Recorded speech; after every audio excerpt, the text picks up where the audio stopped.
एक बार भगवान व्यास देव जी ने एक श्लोक लिखा, इंद्रियां बड़ी बलवान है जो बड़े बड़े विद्वानों को भी खींचकर भ्रष्ट कर देती है, इसलिए एकांत में अपनी बहन के पास बहुत समय तक नहीं रहना चाहिए, अपनी बेटी के पास भी बहुत समय तक नहीं रहना चाहिए, और पुत्र जवान हो तो एक सैया पे एकांत में माँ को भी नहीं लेटना चाहिए।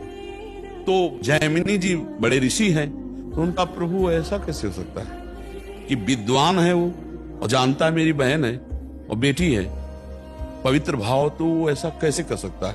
तो उनका इस प्रश्न का उत्तर तो हम कुछ दिन बाद देंगे। तो 10-15 दिन तुम संभालो आश्रम।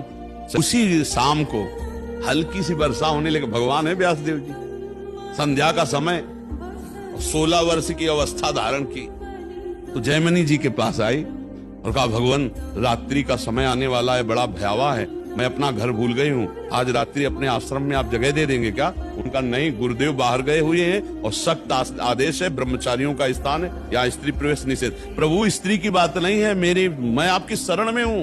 अच्छा, ऐसा कर सकते हैं कि हम अपने आश्रम में एक झोपड़ी खपरेला था, उसमें अलग आपको दे देंगे, दरवाजा लगा, आप बंद कर, मैं भी कहूँ तो दरवाजा रात्रि में मत खोलना, सुबह निकल जाना। अब जाके जो संध्या वंदन करके ध्यानस्थ हुए, फिर दिमाग में आया कि हमने पूछा नहीं कि तुम रात्रि में अकेले कैसे फंस गई, अरे ब्याह हुआ है कि नहीं हुआ है। अब गए, दरवाजा खटखटाया, तो उनका दरवाजा तो नहीं खुलेगा। बोले मैं जैमिनी जी हूँ। बोले नहीं, जैमिनी जी ने मना किया है। खपरा हिला थे, कोई लिंटर तो था ले खपरा हटाए, बांस हटाए, कूद गए।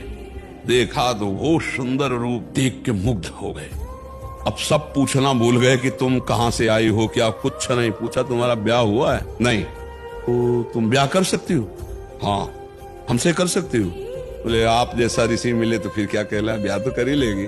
उनका शर्त है, जहां आप स्नान करने गए थे वहां काली जी का मंदिर है, वहां तक अपना मुंह काला करो, हमें पीठ में बैठा लो और वहां तक ले चलो, फिर वो आम जयमाला डाल देंगी तुम्हारे।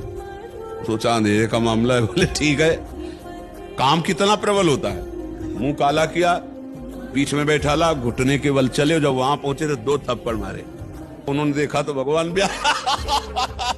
व्यास देव जी ने कहा, श्लोक गलत है कि सही? बोले गुरुदेव सही है, क्योंकि इतने बड़े विद्वान जैमिनी ऋषि, तो बोले तुम्हारे लिए तो संपूर्ण जगत जननी के भाव में देखो, या बेटी के भाव में देखो, या बहन के भाव में देखो, तुम्हारा भाव क्यों बदल गया? इस श्लोक में लिखा है कि गलत है। बोले गुरुदेव पक्का सही।